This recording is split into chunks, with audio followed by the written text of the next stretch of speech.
Hola, ¿qué tal? Bienvenidos a La Voz del 21. Yo soy Isaac Vázquez y en esta ocasión tenemos como invitado a Alfredo Torne. Él ha sido ministro de Economía en el pasado y es aquí con nosotros para conversar sobre la coyuntura económica. ¿Qué tal? Bienvenido al programa. ¿Qué tal, Isaac? Gracias a Perú 21 y gracias a tu audiencia por estar con nosotros. A usted por estar aquí en este momento con nosotros.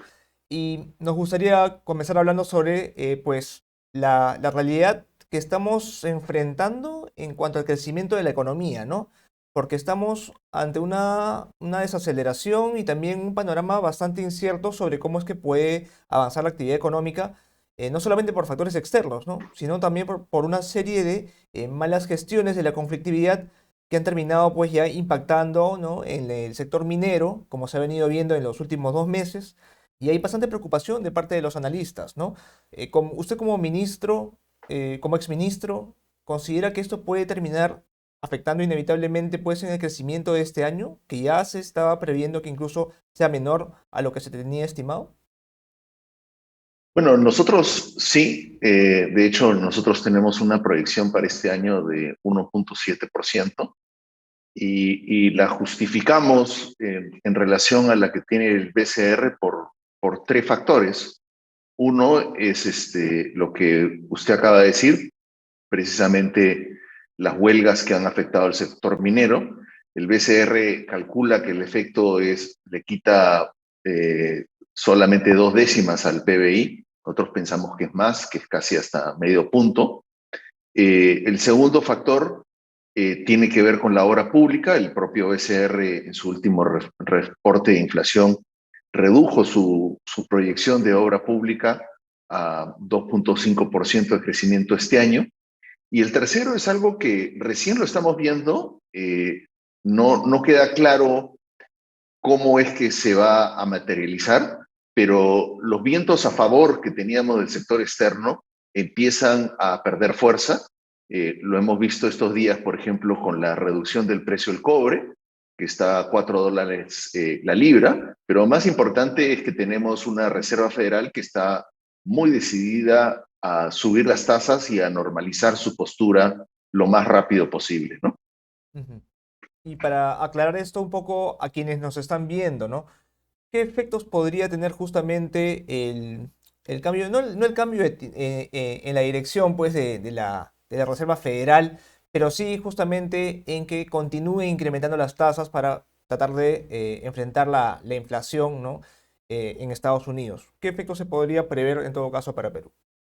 A ver, hasta ahora nosotros, es lo que se dice dentro de los analistas, el Banco Central de alguna manera compró un seguro al adelantarse y subir sus tasas. Hoy día el Banco Central ha subido sus tasas hasta 5.5, son 11 veces que ha subido las tasas. Entonces, el diferencial de tasas, que es lo que finalmente determina los flujos de capitales, benefician al Perú y por eso hemos visto, por ejemplo, el fortalecimiento del tipo cambio y que el tipo cambio se ha mantenido relativamente estable. Sin embargo, esto no necesariamente se va a mantener así. La Reserva Federal la semana pasada espera subir sus tasas hasta 3.4% este año y 3.8% este año, el siguiente año, perdón. Y nosotros esperamos que el BCR siga subiendo hasta llegar a 6.5%. Entonces, más o menos quedaría una pequeña diferencial y esa pequeña diferencial pues sí afecta los costos del crédito, sobre todo a los consumidores y a los inversionistas, también afecta a los flujos de capital, pues mayores recursos se podrían ir al exterior, como ha pasado en otras oportunidades. No pensamos que vaya a ser de una magnitud importante. Y lo más importante es que si esto se junta con el riesgo político, pues eso podría hacer que los consumidores y los inversionistas pues tengan un poco más de cuidado en sus gastos y que más bien se inclinen a ahorrar y, como se dice, guardar pan para mañana, ¿no? Ujú. Y cuando hablamos justamente del encarecimiento, ¿no?, del financiamiento, tanto por el lado de los pequeños empresarios, ¿no?, de las MIPES, como por el lado de, digamos, el gran sector empresarial. estamos hablando de que estamos a puertas de, o ya en un escenario en el cual el empresariado va a preferir, tanto pequeño como grande, va a preferir de pronto no ampliar operaciones, ser extremadamente cauteloso cuando lo haga y tratar de, más que nada, destinar el ingreso que tengan y el capital que tengan a lo que es, valga la redundancia, capital de trabajo. A ver, pasan varias cosas. Lo más importante es que si estamos en un entorno internacional de menor crecimiento, lo más importante es que las empresas pequeñas y grandes van a reducir también su oferta de bienes y servicios. Entonces, ese es un primer efecto que entra en la economía. El segundo efecto es que con menor crecimiento se van a sentir menos necesitados de ampliar su capacidad productiva, es decir, sus inversiones. Los consumidores se van a sentir pues preocupados de que vayan a perder el empleo y eso lo que genera es que genera incertidumbre y menor gasto. A esto hay que añadirle pues dos elementos muy importantes. El primer elemento es que los consumidores están enfrentando un shock de inflación relativamente importante. Hemos visto en los diarios la reducción de los salarios y en el lado de las empresas lo que estamos viendo es que estamos viendo que el periodo de alta inversión en minería pues está llegando a su fin con la mina Quellaveco, que prácticamente terminaría su proceso de inversión. No hay grandes nuevas inversiones, es decir, sí hay anuncios de inversiones, pero pareciera que están siendo retrasadas. Entonces, tanto la gran empresa como la pequeña empresa se ven afectados. Y a eso hay que añadirle, como dije antes, el costo del crédito, ¿no? Claro. Cuando usted menciona el tema de la inflación, me hace pensar también en, claro, el esfuerzo que está haciendo el BCR por tratar de justamente enfrentar, por tratar de lidiar con este problema que en realidad tiene un componente externo bastante fuerte, pero también es inevitable pensar en otro factor, o al menos que por un lado también puede afectar los precios aquí en el mercado local, especialmente en cuanto a lo que es alimentos, ¿no? Porque estamos a puertas de tener una situación donde el agro local va a estar prácticamente desabastecido, ¿no? De fertilizantes, que si bien está tratando de conseguirlo de forma pues netamente privada, y hablo con esto directamente del caso de esa licitación de fertilizantes que todavía no se ha podido concluir, y todo esto conlleva a preguntarnos, ¿va a ser este un elemento que presione también la inflación, ¿no? La variación de precios en el segundo semestre y en lo que venga de 2023 especialmente, cuando se vean los resultados de pronto una cosecha no tan auspiciosa, tan fructífera como se hubiese esperado y de pronto la escasez de alimentos en el mercado local? ¿Puede haber un efecto por ese lado? Bueno, mire, la verdad es que la situación es muy incierta. Si uno lee al Banco Central y a nosotros, pues gradualmente hemos ido retrasando el punto de inflexión de la inflación. Y eso se debe a factores externos como la guerra de Ucrania y Rusia. Esta semana hemos tenido, pues está el enclave que está detrás de Lituania, que nos está poniendo ¿cómo se llama?, al borde de una tercera guerra mundial. Y lo cierto es de que nosotros somos muy dependientes de los alimentos, sobre todo los sectores de más bajos ingresos que dedican casi el 50% de sus ingresos a comprar alimentos. Entonces, eso sí tiene un efecto no solamente sobre la inflación, sino como lo han mostrado algunos colegas míos sobre la pobreza y que la pobreza podría aumentar. Ahora, yo pienso que el BCR está haciendo lo que tiene que hacer. Donde no estamos viendo algo similar es en el manejo del gobierno, ¿no? Usted lo ha apuntado en términos de la licitación de fertilizantes, pero lo cierto es de que no necesitamos que el gobierno compre los fertilizantes, los puede comprar el sector privado. Y ese no es el gran problema. El gran problema es hacer que estos fertilizantes lleguen al pequeño agricultor que hoy día es el que produce gran parte de los alimentos en el Perú.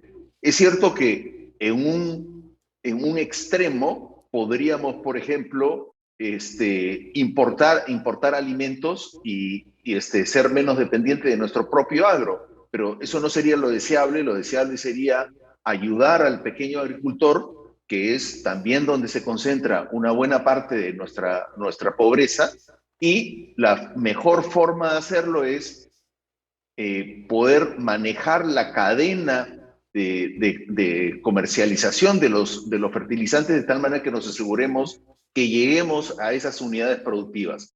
También me preocupa a mí mucho de que nos retrasamos en la focalización de la ayuda, sobre todo en los famosos bonos, ¿no? Creo que para estas alturas deberíamos de estar dando bonos, sobre todo a los segmentos de muy bajos ingresos que están siendo muy golpeados por estos aumentos de alimentos, ¿no? Ujú. Y justamente a raíz de esto, hace poco el IPE informaba, ¿no?, de que va a haber un efecto en el empleo, ¿no?, a nivel del sector agrícola, si es que esto realmente se perpetúa. Y ya me refiero al tema de los fertilizantes y el desabastecimiento que se está viendo, ¿no? Y en ese sentido, ¿usted considera que puede haber un efecto justamente en la lucha contra la pobreza? Porque usted lo mencionaba hace un momento, ¿no? Pero se venía justamente trabajando por tratar de recuperar lo que se había perdido durante la pandemia en cuanto a lo que es la reducción de la pobreza, para tratar de volver otra vez a esos 20 puntos, ¿no?, que se tenían hace unos años antes de la pandemia y que se borraron, ¿no?, justamente a raíz de la crisis. ¿Vamos a retroceder en ese esfuerzo a raíz de este problema latente que se está viendo? ¿O cuál es el panorama que nos espera? A ver, yo creo que es casi un hecho que vamos a ver un retroceso, ¿no? Algunos, nosotros no hacemos esos cálculos, pero los cálculos que hemos visto es casi de un aumento en la pobreza, casi un punto porcentual. Y a eso hay que añadirle los 6, 7 puntos porcentuales que se generaron a raíz de la pandemia. Y no hay nada que justifique este aumento de la pobreza, porque así como decimos que los precios de los alimentos han aumentado internacionalmente, el precio de nuestros productos también ha aumentado. Y hoy día tenemos una situación fiscal sumamente holgada. Desde que entró el presidente Castillo, casi ha recibido 3 o 4 puntos porcentuales de mayor recaudación. Es decir, tiene los recursos como para atender estas necesidades. Lo que tenemos es un Estado que ha llegado a su clímax de inefectividad y que simplemente no está pudiendo llegar a los sectores que hay que llegar con esta ayuda financiera y esta ayuda, sobre todo, a las unidades productivas, ¿no? Ujú. Y hablando justamente de la capacidad, ¿no?, que hay en el Estado actualmente, y puntualmente hablando del actual gobierno, ¿considera usted que este copamiento político en cuanto a cargos públicos, ¿no?, y a nuevos funcionarios que se ha establecido en varios ministerios explica parcialmente o en gran parte este problema que se ha generado en cuanto a lo que es capacidad de ejecución y calidad del gasto también, que se está observando ya en varios sectores y sectores productivos y sociales, también dicho sea de paso? Mire, a ver, yo ya lo he dicho en mis columnas, en el comercio, de que esto equivale a un desmantelamiento de nuestro Estado, de la institucionalidad de nuestro Estado. No solamente es el funcionario público, son las Fuerzas Armadas que también han sido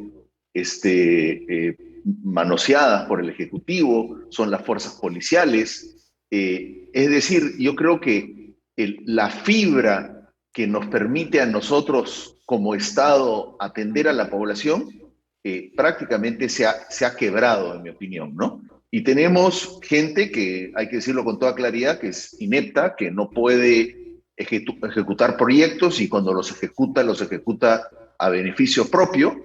Y lo que estamos entrando es a una especie de bola de nieve en la que, debido a las investigaciones y debido a la falta de transparencia en estos procesos, pues lo que vamos a hacer es que vamos a paralizar la obra pública. Como le dije hace un rato, ya el BCR ha reducido sustancialmente su estimado, el nuestro es más bajo, pero si nos ponemos a pensar que un gobierno como el gobierno de Castillo, que se trataba de llegar a los sectores de más bajos ingresos, hoy día el gasto público, sin incluir inversión, ya se ha reducido en casi un punto porcentual del PBI, es pavoroso, es una cosa impresionante la inefectividad que está teniendo el manejo de las finanzas públicas, ¿no? Ujú. Y dado justamente, o dadas las críticas que ha habido a la mayoría de ministerios, ¿no? Si diéramos una revisión rápida al panorama ministerial en este momento, ¿cuáles son los sectores que, digamos, se salvarían, entre comillas, por hacer bien su gestión o relativamente bien su gestión? ¿Y cuáles pues tendrían una tarjeta roja claramente por no tener la capacidad de avanzar ni tampoco de promover las políticas que tienen a cargo, ¿no? A ver, yo creo que un ministerio que, o sea, no, yo no diría que se salva, pero que es quizás el ministerio más institucionalizado, es el Ministerio de Economía y Finanzas. Muchos podrán criticar al ministro, pueden criticar por el IGB o por la reducción del impuesto selectivo al consumo. En fin, yo creo que nosotros, nadie sabe cuáles son las presiones que tiene el ministro hoy día, pero lo cierto es que el ministro está manejando la situación relativamente bien. ¿Quiénes lo están haciendo extraordinariamente mal? Pues lo estamos viendo en el caso del MTC, Vivienda, que son los dos ministerios infectados, tratando ¿cómo se llama?, de llevarse los recursos públicos hacia fines privados, hacia beneficios privados. El MINEM, minería, es otro ejemplo. O sea, las protestas, creo que algunas son justificables, pero lo cierto es que hay un ánimo de parte del gobierno de estimular estas protestas y no de solucionarlos. Y eso nos está quitando, ustedes han visto la data, pues estamos en un retroceso de la producción minera en un momento en que tenemos los precios más altos a nivel internacional. O sea, es una situación inédita, nunca hemos tenido una situación así. Ujú. Por otra parte, cuando se habla específicamente, por ejemplo, del MINCETUR, del Ministerio de Comercio Exterior y Turismo, ¿no? El señor Roberto Sánchez siempre ha tenido un perfil relativamente bajo, pero también a la vez ha mostrado ciertos ánimos por pues incursionar en temas que no son tan propios de su sector, ¿no? Como el tema agrícola u otros que son ajenos al comercio exterior. Y esto ha sido también objeto pues de observaciones, ¿no? Está claro que un ministro tiene un rol que, claro, es, por un lado es un perfil técnico, pero también por otro lado es político porque es la cara del sector. Pero más allá de eso, ¿considera usted que está teniendo un papel demasiado político y poco enfocado en lo que es el comercio exterior, que es donde debería en realidad pues, comenzar a incidir para, digamos, sacar cara justamente por esta actividad que es bastante importante para el país? Bueno, yo le podría mencionar a muchos ministros que se van metiendo en las tareas de otros ministros y no en las suyas, ¿no? Podemos empezar con el primer ministro, ¿no? Que el otro día que nos ha dicho que tenemos que cambiar los carros ¿cómo se llama?, de gasóleo a gas natural para reducir nuestros costos. O sea, es una aberración, es como decirle al ciudadano, pues, yo no puedo solucionar los problemas cuando ellos han sido elegidos con ese objetivo. Pero también es el caso, por ejemplo, del ministro de Cultura, que pareciera que más desfila por los canales de televisión que preocuparse, por ejemplo, por la cultura de nuestro país y desarrollarla. Pero yo creo que es la constante y lo que me parece es que el problema no está necesariamente en los ministros, sino en el director de orquesta. Tiene que haber alguien, llámese el primer ministro o el presidente, que guíe a su gobierno a hacer lo que tiene que hacer. Y yo creo que lo que tiene que hacer es poner el gobierno al servicio del ciudadano. Y eso es lo más importante que hay que hacer cuando uno es funcionario público, ¿no? Ujú.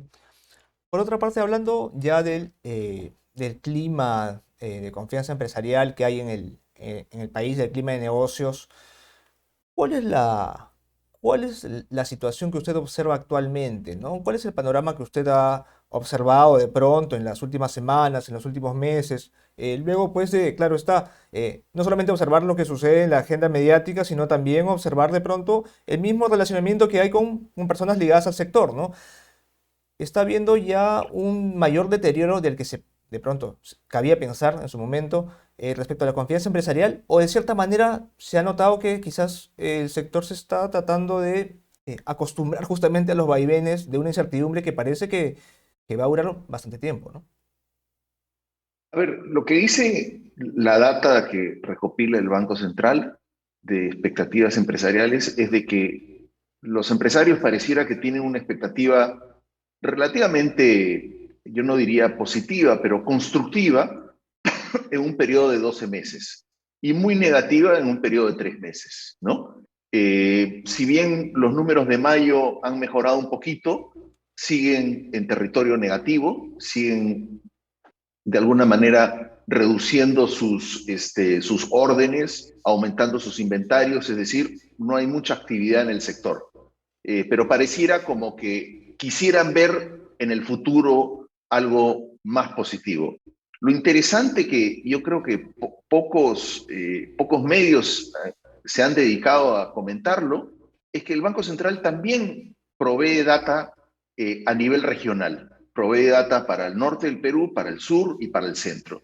Y la gran ironía es de que el sur es el que peor le está yendo en términos de expectativas empresariales. Es decir, la región más golpeada por esta desaceleración económica es el sur, que es la base de apoyo del presidente Castillo, ¿no? Entonces, esos sectores que eligieron al presidente Castillo para que atienda sus necesidades son precisamente los sectores que no están viendo esos beneficios. Y los que sí se han, yo diría, que han sido menos golpeados es el sector del centro, es decir, Lima, ¿no? Lima y la costa, ¿no? Ujú. Hablando del sur, ya que lo menciona, hace poco el INEI reportaba justamente el crecimiento regional en primer trimestre, ¿no? Y Moquegua estaba entre las más afectadas, ¿no? Un crecimiento, una caída de más de 10% en la producción, ¿no? De ese periodo. Y eso está relacionado justamente con la minería, ¿no? Que se vio seriamente afectada por el lado de Cuajone en ese momento. Y ahora ya estamos también con otro problema que es el de las Bambas, que aún permanece todavía latente por los reportes que se han dado. Y quería saber si esto nos hace pensar o nos puede hacer prever que haya todavía un efecto del golpe a la minería, ¿no? En los siguientes 2 meses, al menos hasta julio, porque el proyecto de las Bambas ha estado parado estos meses y lo que se está viendo respecto a esta tregua es algo de este mes, de junio, cuyo reporte recién se va a ver de acá a un mes y medio, ¿no? Entonces, ¿estamos ante un panorama así que se va a prolongar hasta agosto por lo menos? Mire, eso ya se ve en la data cuando uno ve el PBI desestacionalizado mes a mes. De los 5 meses que tenemos en el año, tres, bueno, no tenemos la data de mayo, de 4 meses que tenemos, en tres hemos caído, es decir, hemos retrocedido. Y en un momento en que ese PBI desestacionalizado estaba por encima de los niveles de prepandemia, hoy día está por debajo de los niveles de prepandemia. Es decir, lo que queda claro es que la gestión del presidente Castillo nos está haciendo retroceder en términos del crecimiento económico. Pero lo más importante, creo yo, y que a mí me gustaría dejar claro, es que el riesgo no es necesariamente la operación actual. O sea, la operación actual claramente, en el caso de las Bambas, va a golpear al PBI, como usted apunta, en el caso de Moquegua también lo de Cuajone. Pero lo que preocupa es de que los siguientes proyectos, es decir, estos 57.000 o 60.000 millones de dólares de nuevos proyectos mineros, no van a salir, porque la gente piensa, o los inversionistas piensan, que las condiciones han cambiado y hay un índice que está en el reporte de inflación del Banco Central, que se llama el índice Fraser, donde nos califica a nosotros relativamente bien en términos de recurso mineral, es decir, la accesibilidad al recurso mineral, pero pésimo en términos de las condiciones políticas, y eso nos ha hecho que retrocedamos sustancialmente con respecto al de otros países productores de minerales, y lo que nos indicaría es que las empresas se van a ir a producir los minerales en otros lugares. Tenemos proyectos muy importantes como por ejemplo el de sulfuros de la empresa Newmont, que son 2.500 millones de dólares. Si las Bambas sigue paralizada, pues ellos no se van a meter a desarrollar ese proyecto, ¿no? Entonces hay que tener mucho cuidado con eso. Ujú. Es decir, estamos poniendo en riesgo la puesta en marcha de esta cartera que estaba próxima justamente a comenzar, ¿no? Había una serie de proyectos a 2025 que son parte de esa cartera aún más grande, ¿no? De más de 50.000 millones de dólares.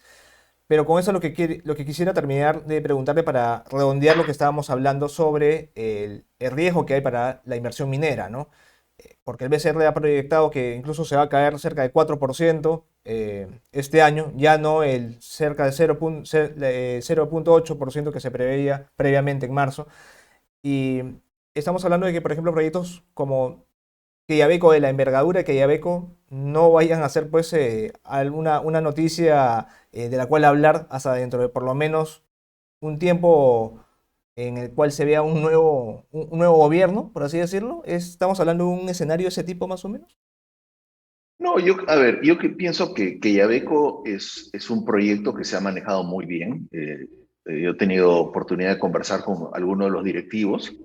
Han manejado muy bien sus relaciones con las comunidades. También han manejado muy bien el tema medioambiental. Es un proyecto, yo diría, casi estrella. No han tenido ningún inconveniente, y me da la impresión de que ya que Yabeco va a entrar en operaciones en la segunda mitad del año. Pero hay otros proyectos que se van a hacer más difíciles que salgan, ¿no? Son proyectos que, por ejemplo, como le mencionaba, el proyecto de Newmont, otros proyectos más chicos, hay la ampliación, hay ampliaciones muy importantes. Probablemente ya cuando los precios de los minerales empiezan a bajar, pues estas empresas van a empezar a dudar si se desarrolla o no se desarrolla ese proyecto, ¿no? Ujú. Bien, bien. Le agradezco mucho por el tiempo, señor Torne. Muchísimas gracias, Isaac, y un fuerte saludo a todos ustedes. Bien, Gracias será por hasta el una esfuerzo. próxima oportunidad. Gracias. Esto ha sido todo por hoy. Síganos en nuestras redes sociales de Facebook, Twitter e Instagram y será hasta una próxima ocasión. Hasta luego.